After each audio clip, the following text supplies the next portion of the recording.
I can run a park run in about 25 minutes 40. Well, that was my PB last year. I'm nowhere near that at the minute. I've taken a lot of time off, and I'm running in at about a 28-29 minutes. Now, I didn't realize this, but this, my Fenix or Fenix 6 Garmin smartwatch, has a feature where I can, and I'm sure most watches have this, where you can enter a predicted time or a time you want to run a whatever distance, and it will tell you as you're running it if you're on target or if you need to speed up or maybe slow down. I don't know exactly how it works because I've not used it yet, but I'm going to give that a go today at my local parkrun. I'm going to set in an optimistic 25 minutes. I will never get there in a million years, I'll tell you that now, but it'd be interesting to see if by using this setting I can run a faster parkrun than perhaps I have done over the past couple of weeks and months. So we're going to give it a go. Let's get down to the start line and see how we get on.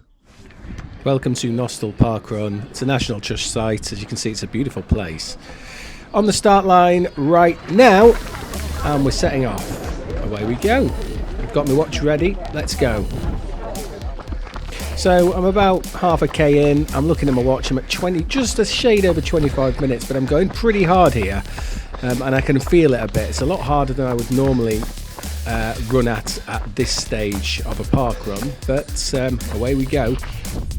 Now this here is one of the big hills at Nostell. It's awful.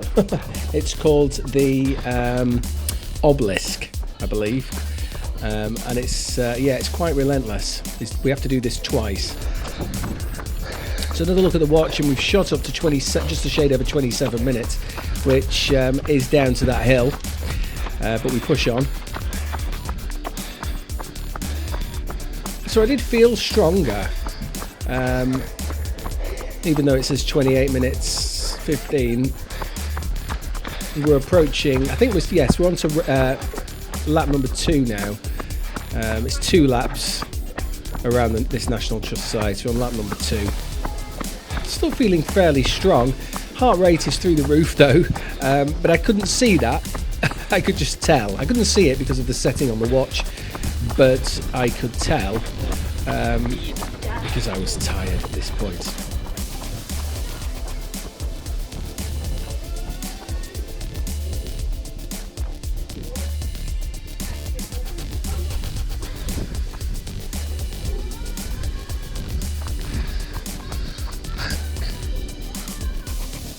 So beautiful, this parkrun, it really is. 27.19. Yep, a bit tired at that point. Now this bit spurred me on a bit. The chap in front. Now when I was running PBs and running faster than I am now, he was always with me. He was always running sort of around the pace I was running at. And the past few weeks and months, he's been way ahead of me. So I was quite spurred on by the fact I was keeping up with him at that point. So, you know, that spurred me on a little bit for the second trip up the Obelisk Hill. And there's a bloke who was wearing full tracksuit and jumper, even though it was warm, and just walking, and then overtook me later. Which was good. 27.51 at the minute.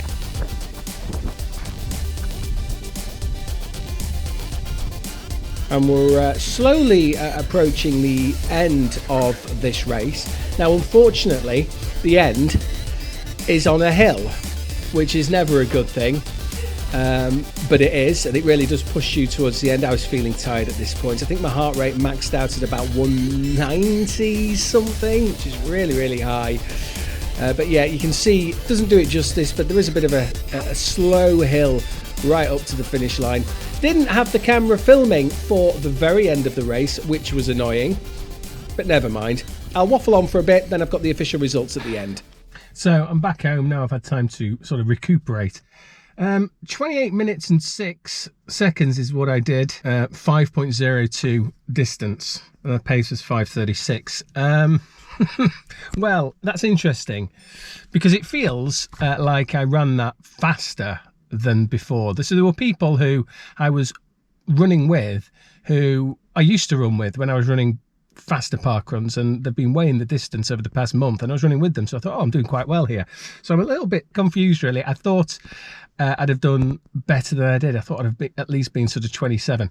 Let's see what happens when the parkrun results came out. A couple of things that were good about it were it really does spur you on, because I feel like I ran faster, even though the numbers say I didn't. Things I didn't really like about it were when I was running, I couldn't see my heart rate, so I've no idea what that was doing. I probably could have done if I'd have pushed some buttons, but I didn't want to, because I probably wouldn't have then got back to the screen I needed. It also caused you to fly off. And that was my fault at the start, fly off at the start. And that was my fault because I shouldn't have set it for 25 minutes. I was never in a million years going to get anywhere near that. But it just meant right at the start, I absolutely flew.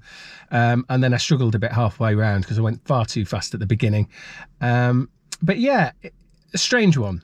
I feel like I've ran a really good race. The numbers, not so sure.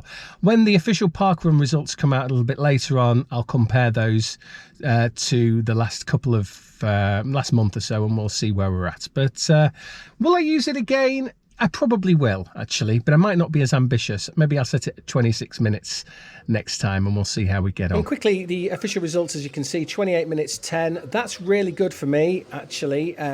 Because the last time I ran quicker than that was the beginning of December last year. So it was actually my fast. I was hoping I'd have done a 27, but it was the fastest I've done in the past 4 months. So it really did work. So yeah, that's it.